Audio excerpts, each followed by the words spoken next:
It's called The View? It's called The View. It's not called Facts. Yeah, but It's isn't it interesting that it's called, I mean, I don't think they meant this when broadcasters invented it a long time ago, but it's The View. Well, that's the problem in America. But There is one view, right, and one that's clearly true opinion, and everybody else can go sit in the corner. That's correct. On national television, Sunny Hostin was just steamrolled live. Furthermore, this was not your usual cordial exchange. Bill Maher and Megyn Kelly gave me a verbal beating, which was terrible. You would assume that the Geneva Convention may need to be amended only to address the pandemonium of daytime television since it was so barbaric. Sunny was seated on The View, looking gorgeous, drinking tea, and behaving like she owned the place 1 minute. The following second, boom. She seemed as if someone had just given her an unexpected eviction notice on live television, fully unprepared and face-first in those cue cards. They're disgusting. She's Anna Navarro in your wildest imagination. You could never solo host a show. You will only ever make it as part of an ensemble, and you could never hope to achieve the success that Tucker Carlson has. So you can sit in your little cheaps all day long and enjoy your little negative henpecking, but your careers are going nowhere, and Tucker is about to... What, then, caused this chaos? Imagine a brawl so intense that it resembled a Sunday sermon on Bravo reality TV.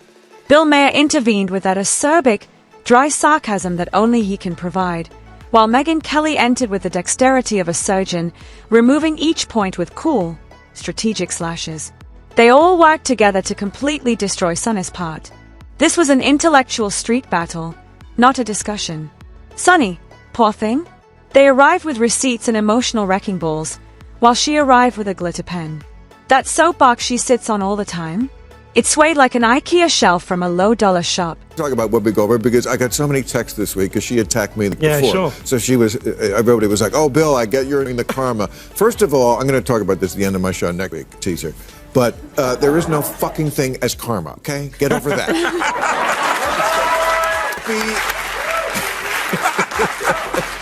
Attacks me on a regular basis. She says stupid shit on a regular basis. They just happen to coincide. But let's not forget about Sunny Hostin and her go-to party trick, flashing her law degree as if it were a high-end purse with a blade concealed within. To win every debate, she handles her resume as if it were a VIP card. Former federal prosecutor may as well be a glitter stamp on her forehead at this point. Although she is constantly eager to remind everyone that she is an expert in law, half the time when she begins a statement with "as a lawyer," you can be sure it will be either utterly incorrect, embarrassingly simple, or so full of smugness that it will make your skin crawl. She hits all three in a single breath somehow. It's like to witnessing a TED Talk in a trial, but without any actual proof, just incessant moral droning with a dash of attitude. Sunny will somehow turn everything from memes to TikTok dances to mayo in the refrigerator into a talk on structural unfairness. A video of a cat. That must be colonization. A shortcut for cooking. Coded oppression is what it is. She is noisy, too theatrical, and constantly willing to misinterpret the task. She is essentially a living, talking embodiment of Twitter fury. It's also important to remember that The View, that hot mess, had to make 4 legal changes. Even Whoopi seemed to be pleading for the piece to conclude in silence. The side-eye, renowned. You can just hear her saying, "This mess won't happen again." Not only did Sunny lose a discussion, but she was also crushed like roadkill in a philosophical hit-and-run while transforming a straightforward salad dish into a civil rights case. And the one item she was able to take with her? That recognizable frown that screams, "I'm disappointed, not angry," in everyone. You see, having strong beliefs is one thing, but Sunny, she transforms each scene into a one-woman stage piece that is equal parts soapbox outburst and courtroom rant. Hot mess that they air in the morning, called The View, had to issue not 1, not 2, not 3, but 4 corrections, legal corrections, 4 legal notes. Not to mention what they did at that debate, where once again, they tried to fact-check only one side, and then when their fact-checks got fact-checked, they cowered. They cowered in fear. I mean, this... We're all sinners who neglected our homework, and she's preaching from Mount Condescension like it's Sunday instead of sharing ideas. The catch is that Megyn Kelly and Bill Maher don't follow those guidelines. They don't need dramatic pauses or applause. They struck her with surgical accuracy, biting humor and unvarnished realities. Rather of adapting, Sunny went all out, making more theatrical gestures and spoke louder, as if loudness might somehow compensate for a lack of content. However, Maher, as cool as ice, like a professor evaluating a freshman's overconfident essay, "Why I'm always right," he sat back. There was no need for him to interrupt. She folded her argument like a cheap beach chair. Her hole grew wider with every keyword she used. One dramatic gasp at a time. She was spiraling instead of arguing. Term you want. Okay. Because maybe that is a word that's triggering, and so let's not use that word. I don't know, I'm going to call it the super far left, but don't tell me the left Or maybe the super far right. Well, he's talking about the okay, but we talked about that. I mean, we agree about the danger of the super far right, and I can't say it enough. I think they're the bigger threat. But don't tell me that the left hasn't changed. Mm-hmm. I'm old enough to remember when it was the conservatives who hated the Jews. Yeah. By the end, Sunny was throwing a one-woman pity party with self-righteous pyrotechnics and no RSVPs, and she wasn't making any point. Then Megyn Kelly took over, cool-headed, collected, and as sharp as a switchblade in a velvet box. No shouting, no showmanship, just surgical accuracy. Instead of clapping back, she dissected in a calm, systematic, and merciless manner. Megyn monologues rather than engages in argument. Her recipe: repeat, accuse, dramatize, and moralize. However, when someone like Megyn calmly intervenes and uses a single factual needle to puncture that inflated bubble, then boom. It is awful to see the instantaneous collapse. This was a complete ideological annihilation, not a slip-up. Sunny's arrogance interrupted her in the middle of her statement, because even the most subdued challenge may be devastating when you're supported only by your moral superiority. Furthermore, Megyn didn't even speak louder. Sunny's whole performance collapsed like a poor prop in a low-budget courtroom movie when she just pointed out the obvious. Let's face it, Sunny appears to be sent into Defcon 1 just by the sight of Megyn Kelly. Sunny's pitch jumps like she has a fact allergy the moment her name is said. And finally, new rule, stop saying that Whoopi Goldberg getting yanked from The View right after she attacked me on The View is karma. There's no such thing as karma, sorry. So life is random. The only word to describe it when a big game hunter gets trampled by an elephant and then eaten by lions is hilarious.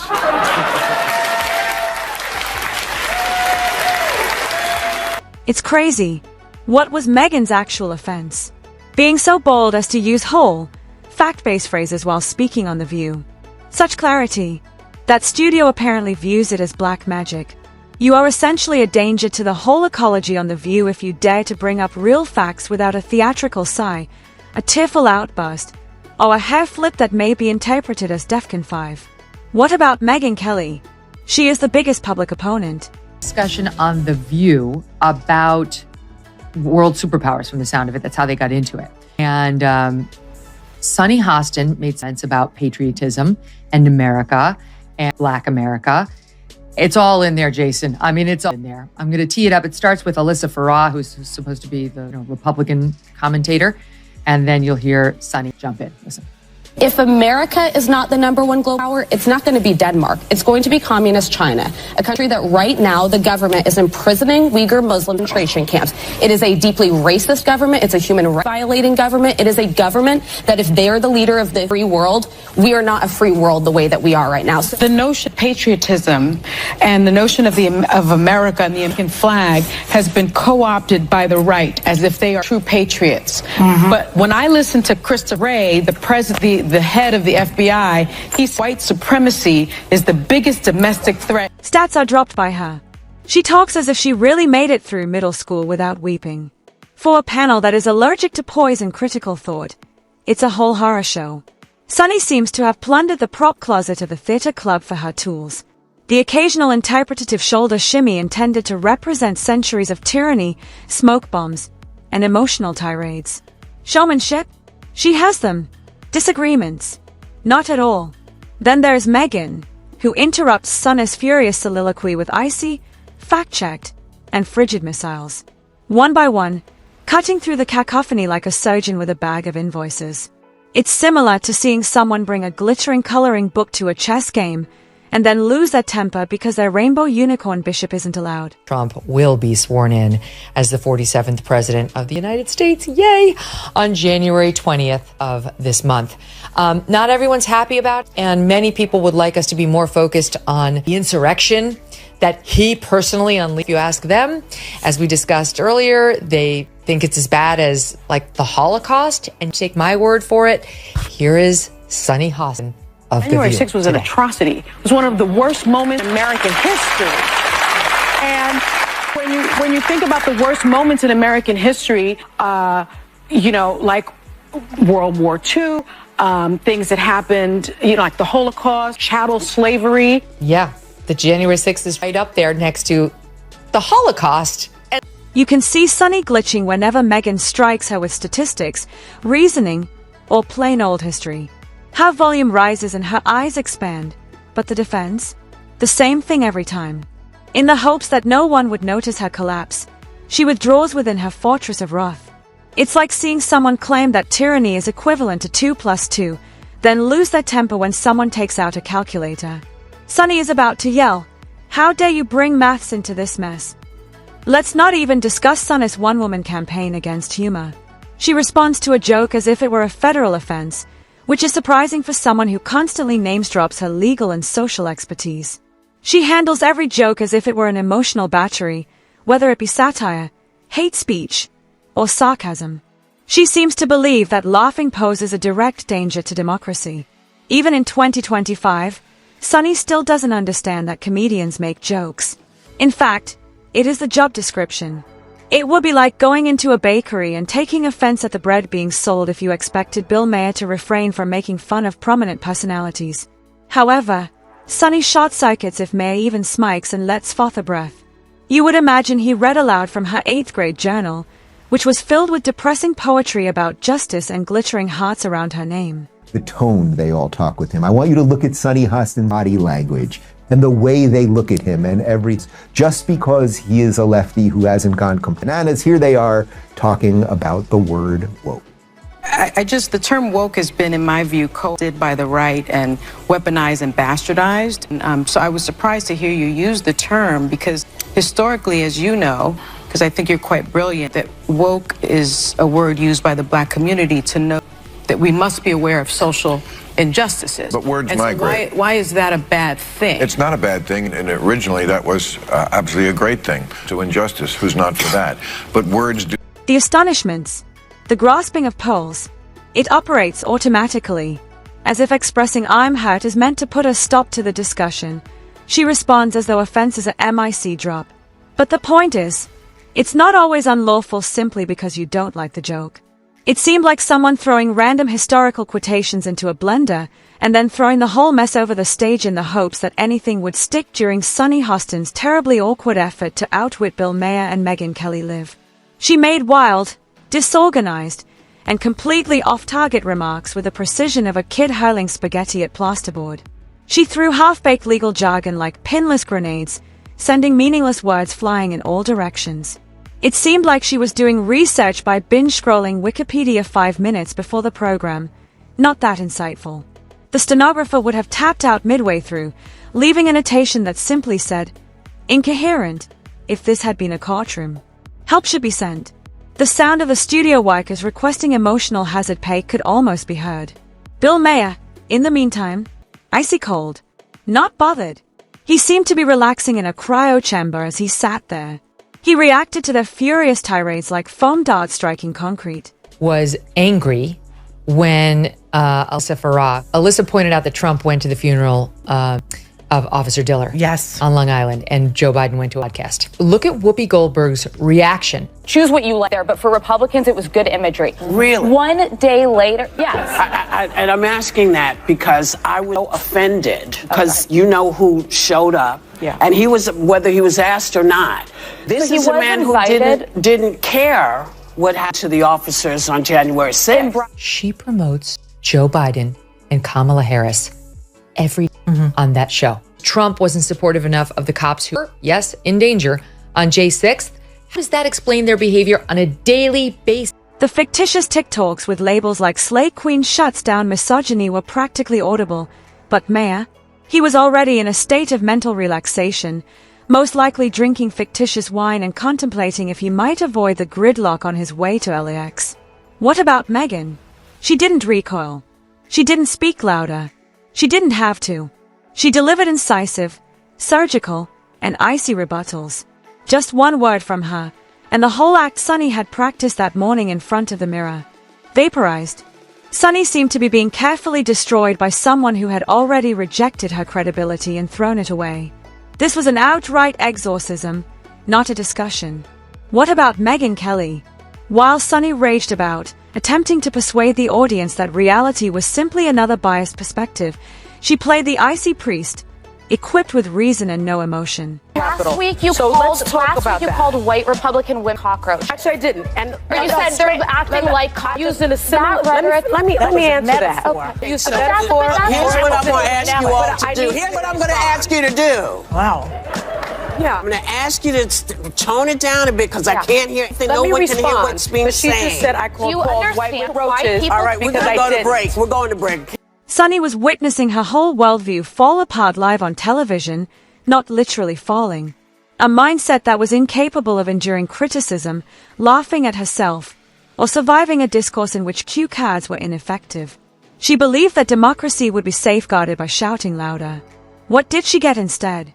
A harsh education in humor, reasoning, and the crazy notion that maybe, just perhaps, she isn't always the most perceptive person in the room. And while her ardent supporters may attempt to portray it as a courageous defense, the rest of us watched the collapse for what it really was, a script gone haywire. The others, we saw it for what it was, a full-fledged outburst while wearing heels and gripping a microphone as if it were a moral compass. However, no one could determine where the uproar was intended to travel, and the compass was spinning. When Sunny goes on one of her 10-minute guilt marathons, people would rather risk a dentist drill at maximum volume than listen to another lecture about how laughter is actually oppression in a world where most people are simply tired of the lecturing, tired of the screaming. At the end of the day, it doesn't matter how loud she gets, how many times she gasps, or how many times she attempts to play morality police. By the way, out there, that hat that you keep wearing, that red hat that says America Great Again, that tells people that you go along with this. So you might as well just put a swastika on the hat. Don't do that. Because we see it anyway. I'm not going to defend Donald Trump ever, but I would never say that we should put the swastika on the cap, because I think you can hate Donald Trump. You can't hate everybody who likes him. It's half the country. I don't want to live in that country. I want to live in the country where I hate half the country, and I don't hate half the country. How dare you disagree? Those who didn't need cue cards or emotional theater were the ones who cooked, roasted, and destroyed Sunny Hostin, not by yelling, but by reason, humor, and composed delivery. What about the remains? They cannot be disputed. One thing may be inferred from what remains: overexposure. Please press the like button, subscribe for more, and we'll see you in the next one if you like elite drama, public meltdowns, and the odd reality check delivered cold. This story, it's far from done.